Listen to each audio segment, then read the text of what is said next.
We believe that at least half of the hospices in the entire area around Los Angeles are fraudulent. And today we announced 800 of those hospices have been suspended. That's getting us, close to where we think we should be.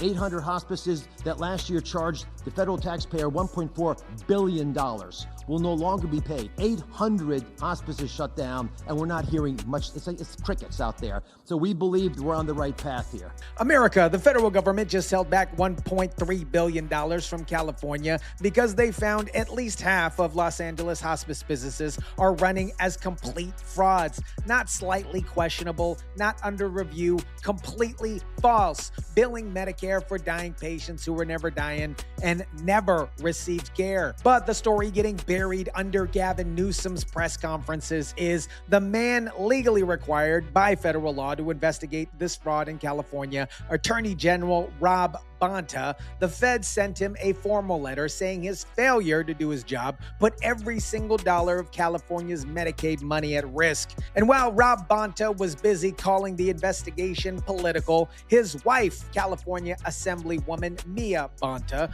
was moving a bill through Sacramento that would throw you in jail for filming these fake facilities and putting a video online. The investigator who's not investigating, his wife, is trying to ban the cameras. The federal government is deferring $1.3 billion.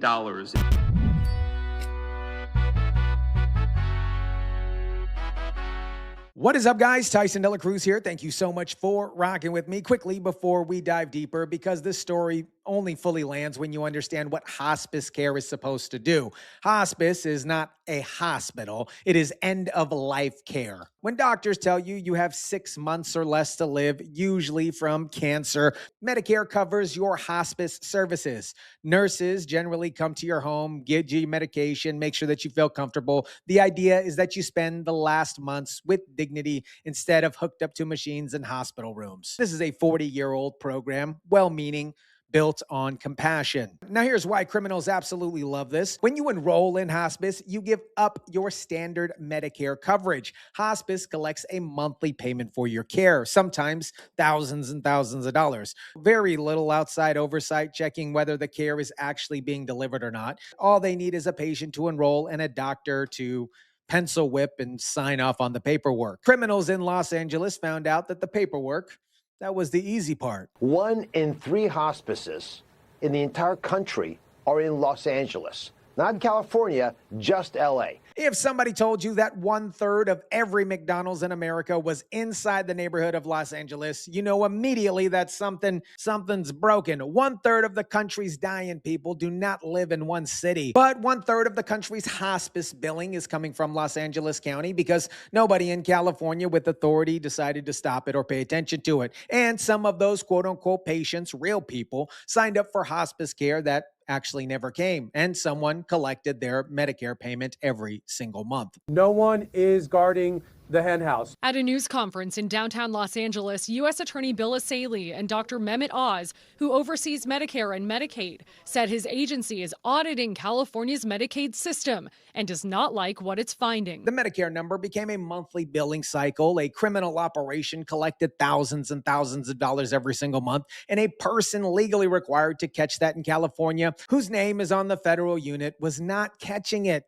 And the Fed sent him a letter about it in May 2026. And CNN viewed that letter. Criminals enrolled completely healthy people into Medicare and collected thousands of dollars a month, while the man legally required to stop it, he just looked the other way. That is your tax money. And if they steal from the die-in, your retirement account is not safe sitting in that same system. You guys know I don't trust the system with your money, not because I'm paranoid here, you guys, because I pay attention. The same government that missed 800 fake hospices for years is the same government managing your dollars in your 401k. That is not a coincidence here, you guys. That is a pattern. That is why I am proud to partner with today's video sponsor, Noble Gold. Noble Gold Investments helps Americans move their existing 401k or IRA into physical gold and silver held in your name in an IRS-approved vault. We're talking about zero taxes, zero penalties to roll it over. Central banks worldwide are buying gold at record levels right now. Smart money moves before the crisis does,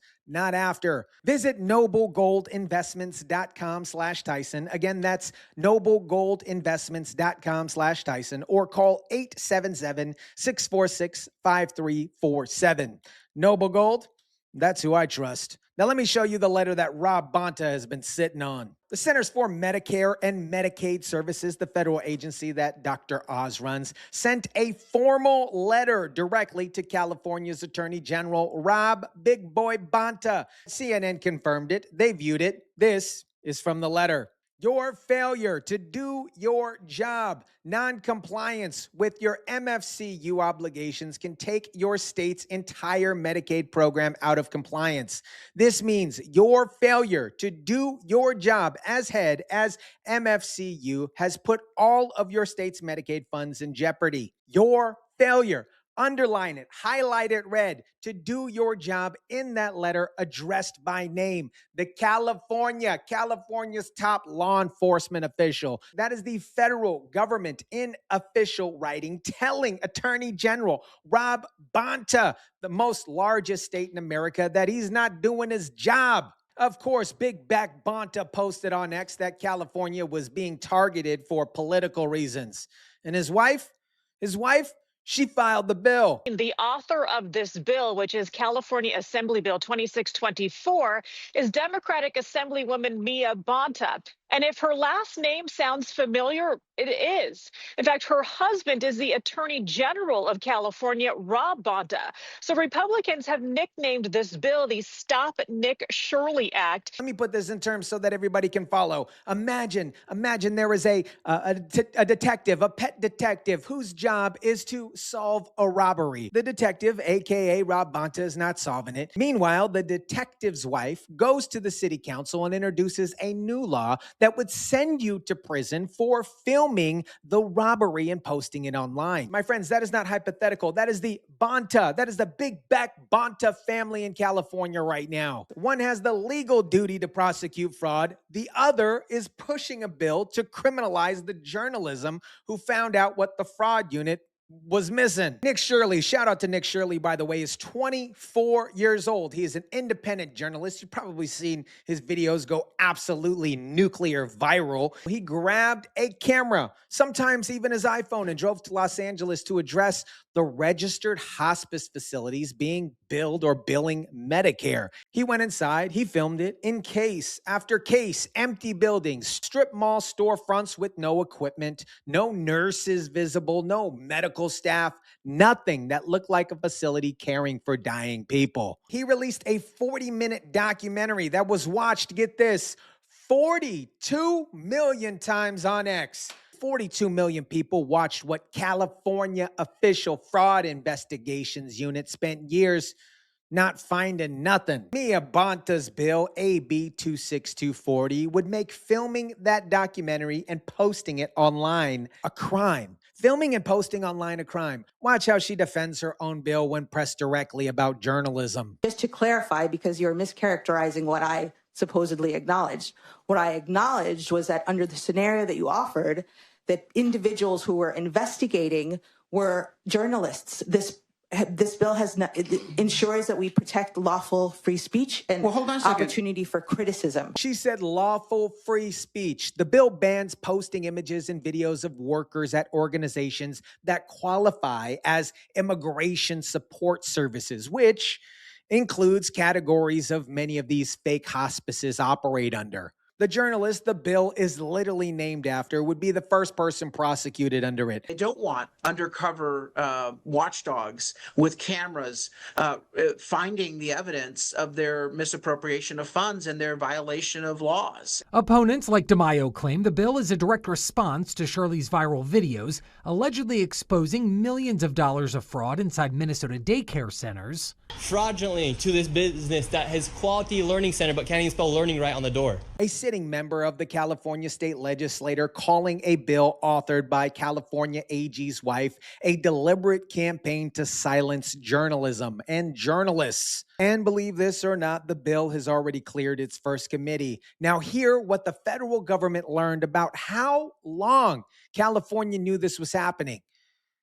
And obviously they said nothing. There have been a lot of people complaining about this over the years, including people that should have been listened to, like the Auditor General of California, who in 2022 raised this issue to the current governor, and for some reason they have not taken action. For some reason, Newsom's own state auditor, the person California pays specifically to find problems in government programs, flagged this hospice fraud issue directly in Newsom's office in 2022, 3 years before any Nick Shirley video, 3 years before the federal letter, 3 years before doing nothing. And when a 24-year-old with a phone finally showed 42 million people, Sacramento's answer was a bill to make the next 24-year-old a criminal. To be straight with you, the federal government made an error in New York in April 2026, getting their fraud numbers wrong there. Accuracy obviously matters, but California's case is built on California's own records.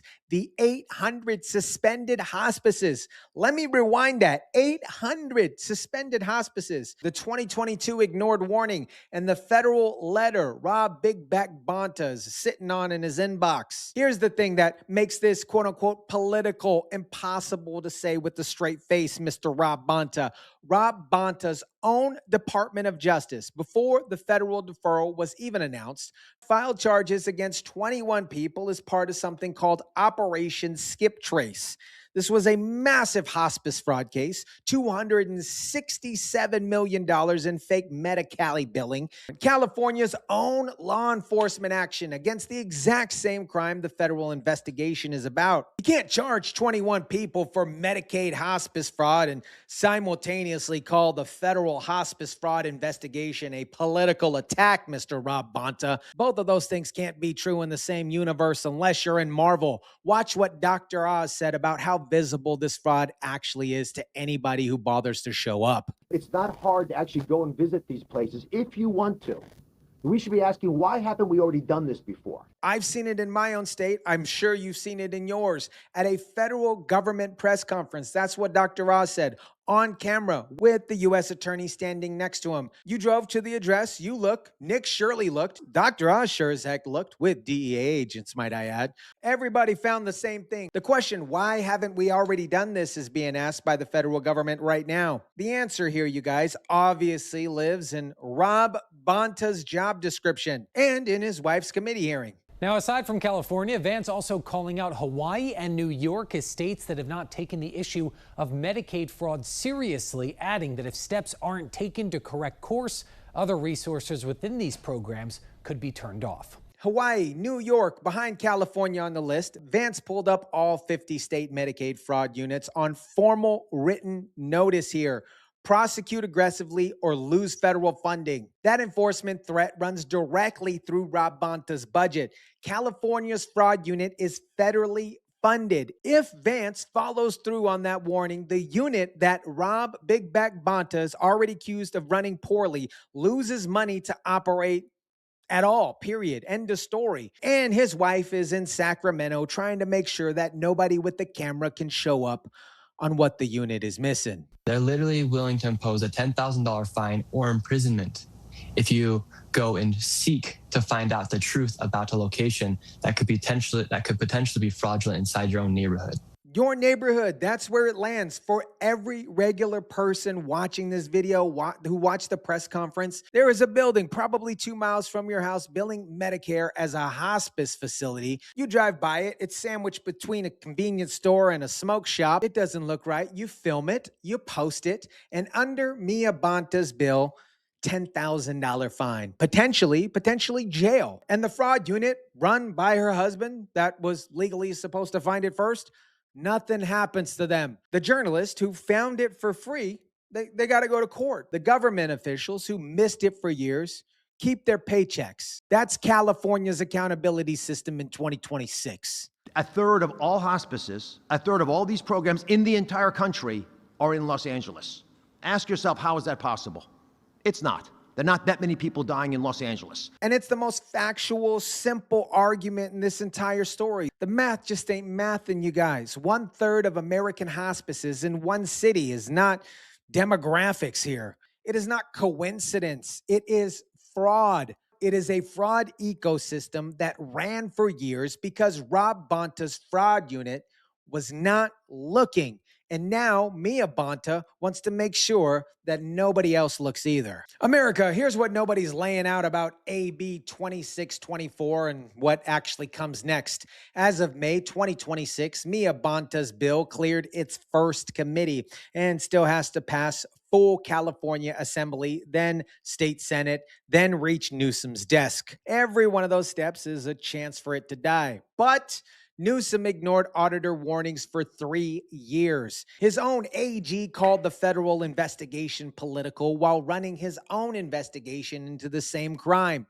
The pattern is not ambiguous. This, my friends, is the same playbook California ran on housing, that California runs on homelessness, that California runs on crime. They let the problem grow, ignore the warnings, and punish the people who expose it, and call federal intervention an attack. The difference here is the people being exposed are not nameless policy failures. They are enrolled real patients who needed end-of-life care and got absolutely nothing. They are Medicare numbers attached to real human beings whose last months on earth were used as billing codes by organized crime. Gavin Newsom's story dominates the headlines. The Bonta family angle is the mechanism of cover. One has a legal duty to prosecute. The other is writing a bill to silence the witness. Gavin Newsom, you guys, owns both of them politically. I said it before and I'll say it again. California does not have a fraud problem. It has an accountability problem. Follow the marriage certificate. Find the corruption. Let me know what you think about this. Drop it down in the comment section down below. Smash the like button if you kindly would. Share, subscribe, and as always, guys, I'll catch you on the next one.